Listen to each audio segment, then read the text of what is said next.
The story begins on a giant spaceship from Motherworld. The commander from the first movie is badly hurt and is getting treated.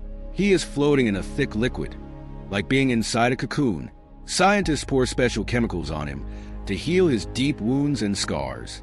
After the big battle in the last movie, his body was nearly destroyed, but with advanced technology, he recovers fully.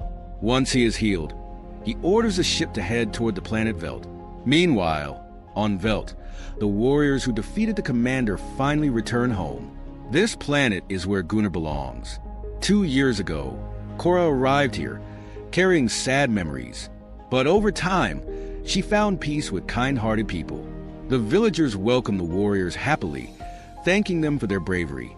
At the same time, a spaceship officer calls Eris, an officer on Velt, to ask about food supplies. But Eris has already joined the warriors. He lies, saying the food is ready when it's not. In the past, the people of Motherworld took food like wheat and rice from different planets to survive. Last time, they demanded 16 tons instead of 8, way more than Velt could provide.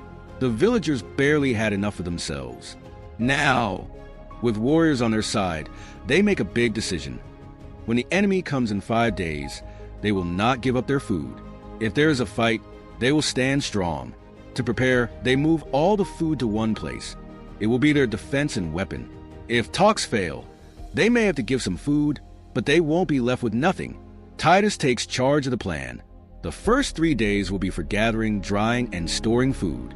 The last 2 days will be for training and fixing weapons. That night, Kora and Gunnar become close. In the last movie, Gunnar saved Kora's life. Now, they share a quiet moment. Gunnar asks why Kora came to Velt 2 years ago. She was once a top warrior. What made her leave? Kora then shares her painful past. The rulers of Motherworld, a king and queen, had a daughter with special powers. Kora was chosen to protect her. But Kora's teacher, Belisarius, had other plans. He wanted to take over Motherworld. He tricked Kora into killing the princess. Since she trusted him, she obeyed without question. Before dying, the princess forgave Kora, knowing she had been used. But Belisarius was not done. He blamed Kora for also killing the king and queen, calling her a traitor. He sent his army after her, leaving her with no one to trust. Kora barely escaped in a spaceship and crash-landed on Velt, where she started a new life. The next day, the whole village starts working hard. With whatever tools they have, sickles, hammers, even bare hands, they rush to gather food. During this time, Eris begins to like Sam, making him feel even closer to the warriors. Back on Motherworld, Commander Noble is fully healed and ready for battle. But one scar remains on his chest, something even advanced medicine couldn't remove. The ship's officer suggests more treatment, but Noble refuses. He wants to keep the scar as a reminder of his enemy and his goal, revenge. He is determined to prove himself to Belisarius by winning the war and collecting a huge food supply. On Velt, Nemesis meets a young child who wants to play with her. She gives a small smile but walks away. Deep inside, she remembers that she was once a mother too. After 3 long days, the food is finally ready. To celebrate, the villagers hold a big feast. An old woman, known for making clothes, gives the 5 warriors special shawls, each with a unique design. Titus gets a mountain design, showing his strength. Gunnar gets a heart, representing his kindness.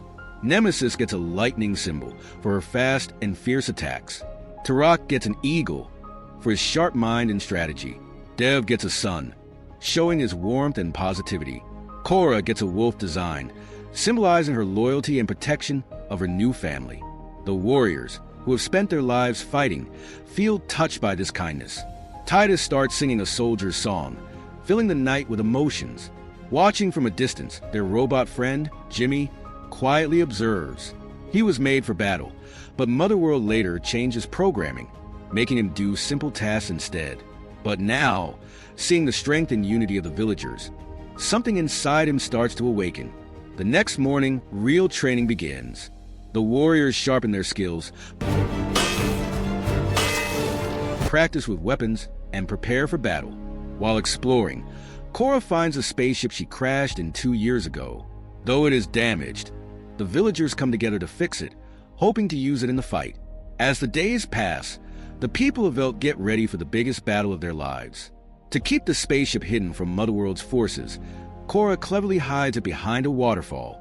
Just then, Jimmy arrives, and for a moment, Kora worries he might attack her.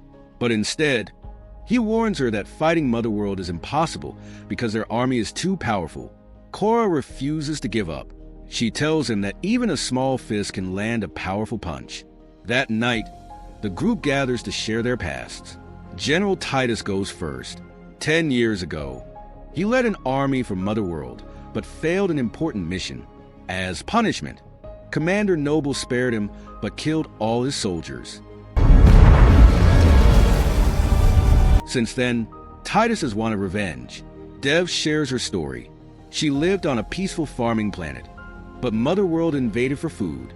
She was taken to a labor camp, forced to work non-stop, and barely survived until rebels saved her. Since then, she has been fighting against Motherworld. Nemesis talks next. Her people were simple fishermen, but when Motherworld attacked, she refused to stay weak. She had already lost one hand, so she replaced it with a metal arm. Now, she sacrifices her other hand too, replacing it with another metal arm. She picks up her grandfather's swords and fully becomes a warrior. Rock tells his tale. He was born a prince on a planet of winged people. His father tried to make peace with Motherworld, but they killed him. When war broke out, his mother gave her life to save him. Gunnar, who is from Velt, explains how Motherworld made life hard for them. They had plenty of water and good land, but high food taxes left them starving. To fight back, they built secret tunnels and planted explosives. Their plan was simple: trap the enemy and destroy them from below. The next day, something shocking happens. Commander Noble is still alive. He arrives and speaks to Kora, offering a deal. If she surrenders and comes with him to meet Belisarius, the village will be spared. In return, Noble will get a promotion. Kora agrees, but Gunnar realizes something is wrong. Without Kora, they will never be free. He decides to fight. A huge battle begins. Explosions fill the sky, warriors fight, and chaos spreads. The villagers hurry to protect their families. The battle looks amazing, with powerful CGI effects making every moment feel real. As the fight continues, Turok and his warriors join in, and Titus fights with full force. The villagers set off their trap, making the buried explosives explode. Nemesis struggles against many enemies and loses her hand in the fight. Just when she is about to be defeated, a brave young boy stabs an enemy soldier, saving her. She smiles and tells him to always protect his people. The ground battle gets even more intense, and Noble reaches the Motherworld ship. He plans to fire a massive cannon to destroy the entire planet. But Kora and Gunnar sneak onto the ship by wearing enemy uniforms. Kora enters the energy core and plants bombs. She doesn't just want to destroy the ship, she wants to kill Noble too. On the battlefield, robotic enemies seem too strong, and the villagers start losing hope. But then, Jimmy makes an epic entrance. He runs toward a giant enemy tank, plants a bomb inside, and jumps away just before it explodes, destroying a big part of the enemy forces. Inside the enemy ship, Kora is surrounded, but she fights back using the enemy's own weapons. The bombs explode, causing massive destruction. As the ship starts crashing, Kora and Noble engage in a one-on-one fight. The action is stunning, with breathtaking visual effects. After an intense battle, Kora finally defeats Noble. As the ship falls, Gunnar rescues Kora in a smaller spaceship, but he gets shot. They return to Velt, watching as enemy ships retreat. But the war is not over. Just when hope seems lost, Deborah's rebel army arrives and takes down the last of the invaders. But the victory comes at a cost. Gunnar, badly wounded, confesses his love for Kora before taking his final breath.